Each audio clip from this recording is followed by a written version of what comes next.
Hi everyone, welcome to my channel. PDO exam ಪ್ರಿಪ್ರೇಷನ್ಗೆ ನಾವು ಮಾಡ್ತಿರೋ ವಿಡಿಯೋ ನಿಮಗೆ ಹೆಲ್ಪ್ ಆಗ್ಬೋದು. ಇವತ್ತಿನ ಟಾಪಿಕ್ ಅಧ್ಯಾಯ 2A ವಾರ್ಡ್ ಸಭೆ, ಪ್ರಕರಣ 3C ಮತ್ತು 3D. ಪ್ರಕರಣ 3C ರಲ್ಲಿ ವಾರ್ಡ್ ಸಭೆಯ ಪ್ರಕಾರ್ಯಗಳು, ಪ್ರಕರಣ 3D ರಲ್ಲಿ ವಾರ್ಡ್ ಸಭೆಯ ಸಭೆಗಳು. ಮೊದಲು ನಾವು ವಾರ್ಡ್ ಎಂದರೆ ಏನು ಅಂತ ತಿಳಿದುಕೊಳ್ಳೋಣ. ವಾರ್ಡ್ ಎಂದರೆ ಚುನಾವಣೆಗಳನ್ನು ನಡೆಸಲು ಗ್ರಾಮ ಪಂಚಾಯಿತಿ ವ್ಯಾಪ್ತಿಯಲ್ಲಿ ಗುರುತು ಮಾಡಿರುವ ಚುನಾವಣಾ ಕ್ಷೇತ್ರ. ವಾರ್ಡ್ ಸಭಾ ಎಂದರೆ ಗ್ರಾಮ ಪಂಚಾಯಿತಿಯ ಚುನಾವಣಾ ಕ್ಷೇತ್ರದ ಮತದಾರರ ಪಟ್ಟಿಯಲ್ಲಿ ನೋಂದಾಯಿತರಾದ ವ್ಯಕ್ತಿಗಳನ್ನು ಒಳಗೊಂಡ ಒಂದು ನಿಕಾಯ. ಇದರಲ್ಲಿ ಬರುವ ಪ್ರಮುಖ ಪ್ರಶ್ನೋತ್ತರಗಳು: ವಾರ್ಡ್ ಸಭೆಯ ಪ್ರಕಾರ್ಯಗಳನ್ನು ಈ ಕೆಳಗಿನ ಯಾವ ಪ್ರಕರಣವು ತಿಳಿಸುತ್ತದೆ?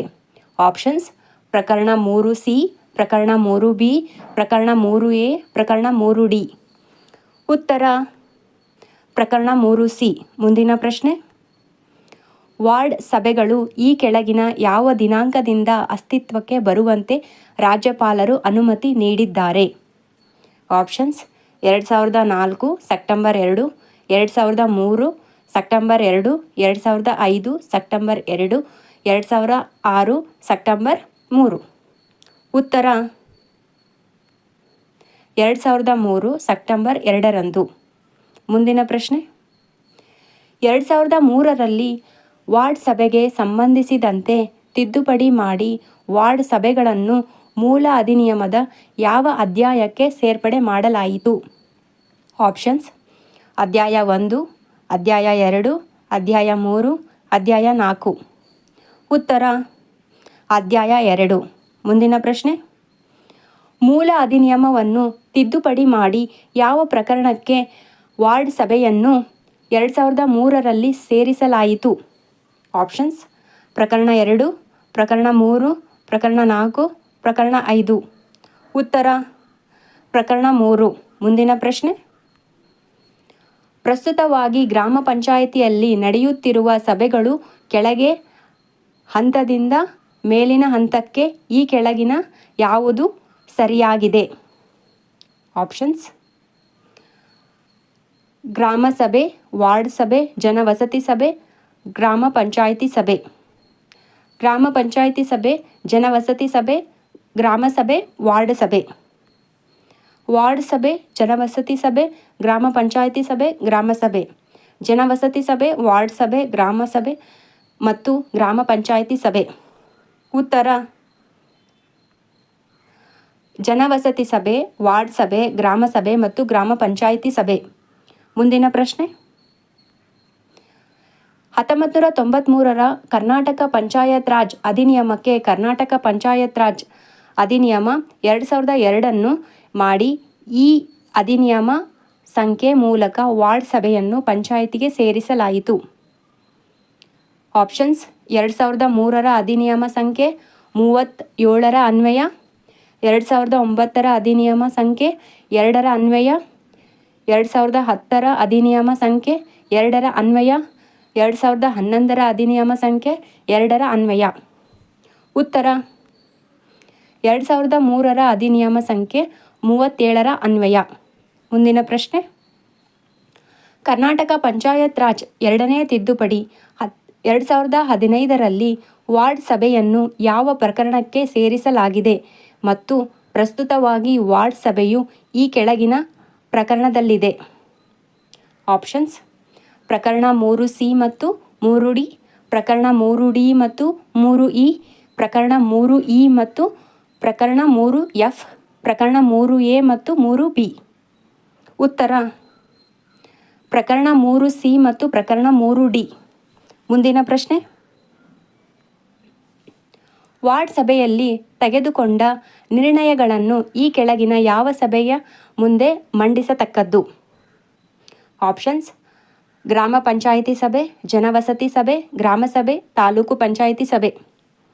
ಉತ್ತರ: ಗ್ರಾಮ ಸಭೆ. ಮುಂದಿನ ಪ್ರಶ್ನೆ: ವಾರ್ಡ್ ಸಭೆಗೆ ಕೋರಂ ಇಲ್ಲದಿದ್ದರೆ ಅಧ್ಯಕ್ಷಾಧಿಕಾರಿಯು ವಾರ್ಡ್ ಸಭೆಯನ್ನು ಮುಂದೂಡಿ ಯಾವ ದಿನ ಅದೇ ವೇಳೆಗೆ ಅಥವಾ ಅಂತಹ ಮುಂಬರುವ ದಿನ ನಿಗದಿಪಡಿಸಬಹುದು? ಆಪ್ಷನ್ಸ್: ಮುಂದೂಡಿದ ಮಾರನೆಯ ದಿನ, ಮುಂದೂಡಿದ ನಂತರ 1 ವಾರದಲ್ಲಿ, ಮುಂದೂಡಿದ ನಂತರ 2 ತಿಂಗಳಲ್ಲಿ, ಮುಂದೂಡಿದ 3 ತಿಂಗಳಲ್ಲಿ. ಉತ್ತರ ಮುಂದೂಡಿದ ಮಾರನೆಯ ದಿನ. ಮುಂದಿನ ಪ್ರಶ್ನೆ. ಕರ್ನಾಟಕ ಪಂಚಾಯತ್ ರಾಜ್ ವಾರ್ಡ್ ಸಭೆ ಮತ್ತು ಗ್ರಾಮ ಸಭೆ ನಿಯಮಗಳ ಅನ್ವಯ ವಾರ್ಡ್ ಸಭೆಯನ್ನು ಕರೆಯಲು ಸಭೆಯ ಮತ್ತು ವ್ಯವಹಾರದ ಸಾರ್ವಜನಿಕ ಸೂಚನೆಯನ್ನು ಈ ಕೆಳಗಿನ ಅವಧಿಗೆ ಮುಂಚಿತವಾಗಿ ನೀಡಬೇಕು. ಆಪ್ಷನ್ಸ್: ಕನಿಷ್ಠ 1 ವಾರ, ಕನಿಷ್ಠ 1 ತಿಂಗಳು, ಕನಿಷ್ಠ 3 ದಿನ, ಕನಿಷ್ಠ 15 ದಿನ. ಉತ್ತರ ಕನಿಷ್ಠ 1 ವಾರ. ಮುಂದಿನ ಪ್ರಶ್ನೆ. ವಾರ್ಡ್ ಸಭೆಯ ಕೋರಂಗೆ ಸಂಬಂಧಿಸಿದಂತೆ ಒಂದು ವೇಳೆ ಸಭೆಯ ನಿಗದಿತ ಸಮಯದಲ್ಲಿ ಕೋರಂ ಇಲ್ಲದಿದ್ದರೆ ಅಧ್ಯಕ್ಷಾಧಿಕಾರಿಯು ವಾರ್ಡ್ ಸಭೆಯನ್ನು ಈ ಕೆಳಗಿನ ಎಷ್ಟು ನಿಮಿಷಗಳ ಕಾಲ ಕಾಯತಕ್ಕದ್ದು? ಆಪ್ಷನ್ಸ್: 1 ಗಂಟೆ, 30 ನಿಮಿಷ, 45 ನಿಮಿಷ, 2 ಗಂಟೆ. ಉತ್ತರ 30 ನಿಮಿಷಗಳ ಕಾಲ. ಮುಂದಿನ ಪ್ರಶ್ನೆ. ಯಾವ ಪ್ರಕರಣವು ವಾರ್ಡ್ ಸಭೆಗಳಿಗೆ ಸಂಬಂಧಿಸಿದೆ? ಆಪ್ಷನ್ಸ್: ಪ್ರಕರಣ 3B, ಪ್ರಕರಣ 3C, ಪ್ರಕರಣ 3A, ಪ್ರಕರಣ 3D. ಉತ್ತರ ಪ್ರಕರಣ 3D. ಮುಂದಿನ ಪ್ರಶ್ನೆ. ಯಾವುದೇ ವಾರ್ಡ್ ಸಭೆಯು ಗ್ರಾಮ ಸಭೆ ನಡೆಯುವುದಕ್ಕೆ ಕನಿಷ್ಠ ಎಷ್ಟು ತಿಂಗಳ ಮೊದಲು ನಡೆಯತಕ್ಕದ್ದು? ಆಪ್ಷನ್ಸ್: 1 ತಿಂಗಳು, 2 ತಿಂಗಳು, 3 ತಿಂಗಳು, 5 ತಿಂಗಳು. ಉತ್ತರ 1 ತಿಂಗಳು. ಮುಂದಿನ ಪ್ರಶ್ನೆ. ವಾರ್ಡ್ ಸಭೆಯ ಅಧ್ಯಕ್ಷತೆಯನ್ನು ವಹಿಸುವವರು ಯಾರು? ಆಪ್ಷನ್ಸ್: PDO, ಗ್ರಾಮ ಪಂಚಾಯಿತಿ ಅಧ್ಯಕ್ಷರು, ವಾರ್ಡ್ ಪ್ರದೇಶದ ಮತದಾರ, ವಾರ್ಡ್ ಪ್ರದೇಶದಿಂದ ಚುನಾಯಿತರಾದ ಗ್ರಾಮ ಪಂಚಾಯಿತಿಯ ಸದಸ್ಯ. ಉತ್ತರ ವಾರ್ಡ್ ಪ್ರದೇಶದಿಂದ ಚುನಾಯಿತನಾದ ಗ್ರಾಮ ಪಂಚಾಯಿತಿಯ ಸದಸ್ಯ. ಮುಂದಿನ ಪ್ರಶ್ನೆ. ವಾರ್ಡ್ ಸಭೆಯು ಕನಿಷ್ಠ ಎಷ್ಟು ತಿಂಗಳಿಗೊಮ್ಮೆ ಸಭೆ ಸೇರಬೇಕು? ಆಪ್ಷನ್ಸ್: 6 ತಿಂಗಳಿಗೊಮ್ಮೆ, 2 ತಿಂಗಳಿಗೊಮ್ಮೆ, 1 ತಿಂಗಳಿಗೊಮ್ಮೆ, 3 ತಿಂಗಳಿಗೊಮ್ಮೆ. ಉತ್ತರ 6 ತಿಂಗಳಿಗೊಮ್ಮೆ. ಮುಂದಿನ ಪ್ರಶ್ನೆ. ವಾರ್ಡ್ ಸಭೆಯ ಅಧ್ಯಕ್ಷತೆಯನ್ನು ವಾರ್ಡ್ ಪ್ರದೇಶದಿಂದ ಚುನಾಯಿತರಾದ ಗ್ರಾಮ ಪಂಚಾಯಿತಿ ಸದಸ್ಯನ ಅನುಪಸ್ಥಿತಿಯಲ್ಲಿ ಈ ಕೆಳಗಿನ ಯಾರು ವಹಿಸುತ್ತಾರೆ? ಆಪ್ಷನ್ಸ್: ಯಾವುದಾದರೂ ಸ್ಥಾಯಿ ಸಮಿತಿಯ ಅಧ್ಯಕ್ಷರು, ಗ್ರಾಮ ಪಂಚಾಯಿತಿಯ ಉಪಾಧ್ಯಕ್ಷರು, ಸರದಿ ಚುನಾಯಿಸಲ್ಪಟ್ಟ ಗ್ರಾಮ ಪಂಚಾಯತಿನ ಇತರೆ ಯಾವೊಬ್ಬ ಮತದಾರನು ವಹಿಸತಕ್ಕದ್ದು. PDO ವಹಿಸತಕ್ಕದ್ದು. ಉತ್ತರ ಸರದಿ ಚುನಾಯಿಸಲ್ಪಟ್ಟ ಗ್ರಾಮ ಪಂಚಾಯಿತಿಯ ಇತರೆ ಯಾವನೇ ಒಬ್ಬ ಮತದಾರನು ವಹಿಸತಕ್ಕದ್ದು. ಮುಂದಿನ ಪ್ರಶ್ನೆ. ವಾರ್ಡ್ ಸಭೆ ಕರೆಯಲು ವಿಫಲನಾದಾಗ ವಾರ್ಡಿನ ಚುನಾಯಿತ ಸದಸ್ಯನು ದಂಡದ ಮೊತ್ತವನ್ನು ಈ ಕೆಳಗಿನ ಯಾವುದಕ್ಕೆ ಸಂದಾಯ ಮಾಡಬೇಕು? ಆಪ್ಷನ್ಸ್: ತಾಲೂಕಿನ ಖಜಾನೆ, ಜಿಲ್ಲಾ ಖಜಾನೆ, ತಾಲೂಕು ಪಂಚಾಯಿತಿಗೆ, ಗ್ರಾಮ ಪಂಚಾಯಿತಿ ನಿಧಿಗೆ. ಉತ್ತರ ಗ್ರಾಮ ಪಂಚಾಯಿತಿ ನಿಧಿಗೆ. ಮುಂದಿನ ಪ್ರಶ್ನೆ. ವಾರ್ಡ್ ಸಭೆಯನ್ನು ಕರೆಯಲು ಅವಶ್ಯಕ ಇರುವಾಗ ವಿಫಲವಾದಾಗ ವಾರ್ಡಿನ ಚುನಾಯಿತ ಸದಸ್ಯನು ಈ ಕೆಳಗಿನ ಯಾವ ಮೊತ್ತವನ್ನು ಸಂದಾಯ ಮಾಡಲು ಹೊಣೆಗಾರನಾಗಿರತಕ್ಕದ್ದು ಮತ್ತು ಅಂತಹ ವಿಫಲತೆಗೆ ವಿವರಣೆ ನೀಡತಕ್ಕದ್ದು? ಆಪ್ಷನ್ಸ್: 50 ರೂಪಾಯಿ, 100 ರೂಪಾಯಿ, 200 ರೂಪಾಯಿ, 300 ರೂಪಾಯಿ. ಉತ್ತರ 100 ರೂಪಾಯಿ. ಮುಂದಿನ ಪ್ರಶ್ನೆ. ವಾರ್ಡ್ ಸಭೆಯನ್ನು ಕರೆಯಲು ವಾರ್ಡ್ ಚುನಾಯಿತ ಸದಸ್ಯನು ವಿಫಲನಾದರೆ ತದನಂತರ ವಾರ್ಡ್ ಸಭೆಯನ್ನು ಈ ಕೆಳಗಿನ ಯಾರು ಕರೆಯುತ್ತಾರೆ? ಆಪ್ಷನ್ಸ್: ಗ್ರಾಮ ಪಂಚಾಯಿತಿಯ ಉಪಾಧ್ಯಕ್ಷರು, ಗ್ರಾಮ ಪಂಚಾಯಿತಿಯ ಅಧ್ಯಕ್ಷರು, PDO ಅಥವಾ ಸಂದರ್ಭಾನುಸಾರ ಕಾರ್ಯದರ್ಶಿ, ಗ್ರಾಮ ಪಂಚಾಯಿತಿಯ ಇತರೆ ಸದಸ್ಯರು. ಉತ್ತರ PDO ಅಥವಾ ಸಂದರ್ಭಾನುಸಾರ ಕಾರ್ಯದರ್ಶಿ. ಮುಂದಿನ ಪ್ರಶ್ನೆ. ವಾರ್ಡ್ ಸಭೆಯನ್ನು ವಾರ್ಡ್ನ ಚುನಾಯಿತ ಸದಸ್ಯನು ಕರೆಯಲು ವಿಫಲನಾದರೆ ಅಂತಹ ಸಂದರ್ಭದಲ್ಲಿ ಕರೆದ ವಾರ್ಡ್ ಸಭೆಯ ಅಧ್ಯಕ್ಷತೆಯನ್ನು ಈ ಕೆಳಗಿನ ಯಾರು ವಹಿಸುತ್ತಾರೆ? ಆಪ್ಷನ್ಸ್: ಗ್ರಾಮ ಪಂಚಾಯಿತಿಯ ಕಾರ್ಯದರ್ಶಿ, ಗ್ರಾಮ ಪಂಚಾಯಿತಿಯ ಅಧ್ಯಕ್ಷ, ಗ್ರಾಮ ಪಂಚಾಯಿತಿಯ PDO. ವಾರ್ಡ್ ಸಭಾದ ಸಭೆಯಲ್ಲಿ ಹಾಜರಿರುವ ಸದಸ್ಯರುಗಳು ಆಯ್ಕೆ ಮಾಡಬಹುದಾದ ಗ್ರಾಮ ಪಂಚಾಯತಿನ ಇತರೆ ಯಾರೇ ಮತದಾರನು ಸಭೆಯ ಅಧ್ಯಕ್ಷತೆಯನ್ನು ವಹಿಸತಕ್ಕದ್ದು? ಉತ್ತರ ವಾರ್ಡ್ ಸಭಾದ ಸಭೆಯಲ್ಲಿ ಹಾಜರಿರುವ ಸದಸ್ಯರುಗಳು ಆಯ್ಕೆ ಮಾಡಬಹುದಾದ ಗ್ರಾಮ ಪಂಚಾಯತಿನ ಇತರ ಯಾರೇ ಮತದಾರನು ಸಭೆಯ ಅಧ್ಯಕ್ಷತೆಯನ್ನು ವಹಿಸತಕ್ಕದ್ದು. ಮುಂದಿನ ಪ್ರಶ್ನೆ. ವಾರ್ಡ್ ಸಭೆಯ ಒಟ್ಟು ಸದಸ್ಯರಲ್ಲಿ ಮಹಿಳೆಯರ ಸಂಖ್ಯೆಯು ಕನಿಷ್ಠ ಪಕ್ಷ ಈ ಕೆಳಗಿನಂತಿರಬೇಕು.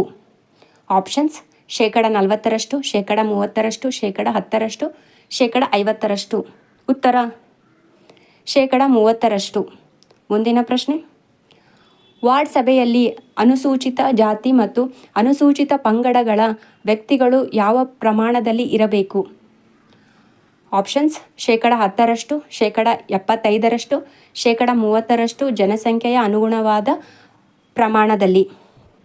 ಉತ್ತರ: ಜನಸಂಖ್ಯೆಯ ಅನುಗುಣವಾದ ಪ್ರಮಾಣದಲ್ಲಿ. ಮುಂದಿನ ಪ್ರಶ್ನೆ.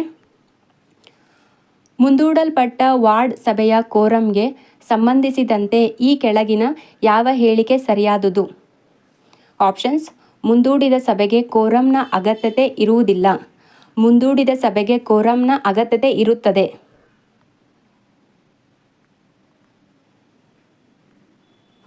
ಮುಂದೂಡಿದ ಸಭೆ ಕೋರಂ ಅಧ್ಯಕ್ಷತೆ ಅಧಿಕಾರಿಯು ನಿರ್ಧರಿಸುತ್ತಾರೆ. ಮುಂದೂಡಿದ ಸಭೆಗೆ ಕೋರಂ ಸಾಮಾನ್ಯ ಸಭೆಯ ಕೋರಂನ ಅರ್ಧದಷ್ಟಿರಬೇಕಾಗುತ್ತದೆ. ಉತ್ತರ: ಮುಂದೂಡಿದ ಸಭೆಗೆ ಕೋರಂನ ಅಗತ್ಯತೆ ಇರುವುದಿಲ್ಲ. ಮುಂದಿನ ಪ್ರಶ್ನೆ. ವಾರ್ಡ್ ಸಭೆಯ ನಿರ್ಣಯಗಳನ್ನು ಈ ಕೆಳಗಿನ ಯಾವ ರೀತಿಯಲ್ಲಿ ಅಂಗೀಕರಿಸಲಾಗುತ್ತದೆ. ಆಪ್ಷನ್ಸ್: ವಿಶೇಷ ಬಹುಮತ, ಹಾಜರಾತಿ ಮೂಲಕ, ಬಹುಮತದ ಮೂಲಕ, ಲಿಖಿತ ರೂಪದ ಮೂಲಕ. ಉತ್ತರ: ಬಹುಮತದ ಮೂಲಕ. ಮುಂದಿನ ಪ್ರಶ್ನೆ. ವಿಶೇಷ ಸಭೆಯನ್ನು ಈ ಕೆಳಕಂಡಂತೆ ಕರೆಯುವಂತಿಲ್ಲ. ಆಪ್ಷನ್ಸ್: 6 ತಿಂಗಳ ಅವಧಿಯೊಳಗೆ 2 ಸಲ ವಿಶೇಷ ಸಭೆ ಕರೆಯುವಂತಿಲ್ಲ. 3 ತಿಂಗಳ ಅವಧಿಯೊಳಗೆ 2 ಸಲ ವಿಶೇಷ ಸಭೆ ಕರೆಯುವಂತಿಲ್ಲ. 1 ತಿಂಗಳ ಅವಧಿಯೊಳಗೆ 2 ಸಲ ವಿಶೇಷ ಸಭೆ ಕರೆಯುವಂತಿಲ್ಲ. 1 ವರ್ಷದೊಳಗೆ 2 ಸಲ ವಿಶೇಷ ಸಭೆ ಕರೆಯುವಂತಿಲ್ಲ. ಉತ್ತರ: 3 ತಿಂಗಳ ಅವಧಿಯೊಳಗೆ 2 ಸಲ ವಿಶೇಷ ಸಭೆ ಕರೆಯುವಂತಿಲ್ಲ. ಮುಂದಿನ ಪ್ರಶ್ನೆ. ವಾರ್ಡ್ ಸಭೆಗೆ ಸಂಬಂಧಿಸಿದ ನಿಯಮಗಳನ್ನು ಈ ಕೆಳಗಿನ ಯಾವ ವರ್ಷ ರೂಪಿಸಲಾಗಿದೆ. ಆಪ್ಷನ್ಸ್: ಕರ್ನಾಟಕ ಪಂಚಾಯತ್ ರಾಜ್ ವಾರ್ಡ್ ಸಭೆ ಮತ್ತು ಗ್ರಾಮ ಸಭೆ ನಿಯಮಗಳು 1994, ಕರ್ನಾಟಕ ಪಂಚಾಯತ್ ರಾಜ್ ವಾರ್ಡ್ ಸಭೆ ಮತ್ತು ಗ್ರಾಮ ಸಭೆ ನಿಯಮಗಳು 1987, ಕರ್ನಾಟಕ ಪಂಚಾಯತ್ ರಾಜ್ ವಾರ್ಡ್ ಸಭೆ ಮತ್ತು ಗ್ರಾಮ ಸಭೆ ನಿಯಮಗಳು 1996, ಕರ್ನಾಟಕ ಪಂಚಾಯತ್ ರಾಜ್ ವಾರ್ಡ್ ಸಭೆ ಮತ್ತು ಗ್ರಾಮ ಸಭೆ ನಿಯಮಗಳು 2004. ಉತ್ತರ: ಕರ್ನಾಟಕ ಪಂಚಾಯತ್ ರಾಜ್ ವಾರ್ಡ್ ಸಭೆ ಮತ್ತು ಗ್ರಾಮ ಸಭೆ ನಿಯಮಗಳು 2004. ಮುಂದಿನ ಪ್ರಶ್ನೆ. ವಾರ್ಡ್ ಸಭೆಯ ಬಗ್ಗೆ ಸಂಬಂಧಿಸಿದಂತೆ ಅಧ್ಯಕ್ಷಾಧಿಕಾರಿ ಎಂದರೆ. ಆಪ್ಷನ್ಸ್: PDO, ಗ್ರಾಮ ಪಂಚಾಯಿತಿ ಅಧ್ಯಕ್ಷ. ವಾರ್ಡ್ ಸಭೆಯ ಅಧ್ಯಕ್ಷತೆಯನ್ನು ಯಾರು ವಹಿಸುತ್ತಾರೋ ಅಂತಹ ಗ್ರಾಮ ಪಂಚಾಯಿತಿ ಸದಸ್ಯ. ಗ್ರಾಮ ಪಂಚಾಯಿತಿಯ ಉಪಾಧ್ಯಕ್ಷ. ಉತ್ತರ: ವಾರ್ಡ್ ಸಭೆಯ ಅಧ್ಯಕ್ಷತೆಯನ್ನು ಯಾರು ವಹಿಸುತ್ತಾರೋ ಅಂತಹ ಗ್ರಾಮ ಪಂಚಾಯಿತಿ ಸದಸ್ಯ. ಮುಂದಿನ ಪ್ರಶ್ನೆ. ವಾರ್ಡ್ ಸಭೆ ನಡವಳಿಗೆ ಸಂಬಂಧಿಸಿದಂತೆ ಈ ಕೆಳಗಿನ ಯಾವ ಹೇಳಿಕೆ ಸರಿಯಾಗಿದೆ. ಆಪ್ಷನ್ಸ್: ವಾರ್ಡ್ ಸಭೆಯ ನಡವಳಿಗೆಗಳು ಕನ್ನಡದಲ್ಲಿ ಇರತಕ್ಕದ್ದು. ನಡವಳಿಗಳನ್ನು ದಾಖಲಿಸಿ ಓದಿ ಹೇಳಿ ಅಧ್ಯಕ್ಷ ಅಧಿಕಾರಿಯ ಸಹಿ ಪಡೆಯಬೇಕು. ವಾರ್ಡ್ ಸಭೆ ಶಿಫಾರಸುಗಳನ್ನು ಗ್ರಾಮ ಪಂಚಾಯಿತಿಗೆ ತಿಳಿಸಬೇಕು. ಮೇಲಿನ ಎಲ್ಲವೂ ಸರಿಯಾಗಿವೆ. ಉತ್ತರ: ಮೇಲಿನ ಎಲ್ಲವೂ ಸರಿಯಾಗಿವೆ. ಮುಂದಿನ ಪ್ರಶ್ನೆ. ವಾರ್ಡ್ ಸಭೆಯ ಸಮಾವೇಶಕ ಎಂದರೆ. ಆಪ್ಷನ್ಸ್: ಗ್ರಾಮ ಪಂಚಾಯಿತಿಯ ಪ್ರತಿಯೊಬ್ಬ ಸದಸ್ಯನು ತಾನು ಎಲ್ಲಿಂದ ಚುನಾಯಿತನಾಗಿರುತ್ತಾನೋ ಅಲ್ಲಿನ ವಾರ್ಡ್ ಸಭೆಯ ಸಮಾವೇಶಕ. ಗ್ರಾಮ ಪಂಚಾಯಿತಿಯ ಪ್ರತಿಯೊಬ್ಬ ಸದಸ್ಯನು ತಾನು ಎಲ್ಲಿಂದ ಚುನಾಯಿತನಾಗಿರುತ್ತಾನೋ ಅಲ್ಲಿನ ವಾರ್ಡ್ ಸಭೆಯ ಅಧ್ಯಕ್ಷ. ಗ್ರಾಮ ಪಂಚಾಯಿತಿಯ ಪ್ರತಿಯೊಬ್ಬ ಸದಸ್ಯನು ತಾನು ಎಲ್ಲಿಂದ ಚುನಾಯಿತನಾಗಿರುತ್ತಾನೋ ಅಲ್ಲಿನ ವಾರ್ಡ್ ಸಭೆಯ ಉಪಾಧ್ಯಕ್ಷ. ಗ್ರಾಮ ಪಂಚಾಯಿತಿಯ ಕಾರ್ಯದರ್ಶಿ. ಉತ್ತರ: ಗ್ರಾಮ ಪಂಚಾಯಿತಿಯ ಪ್ರತಿಯೊಬ್ಬ ಸದಸ್ಯನು ತಾನು ಎಲ್ಲಿಂದ ಚುನಾಯಿತನಾಗಿರುತ್ತಾನೋ ಅಲ್ಲಿನ ವಾರ್ಡ್ ಸಭೆಯ ಸಮಾವೇಶಕ.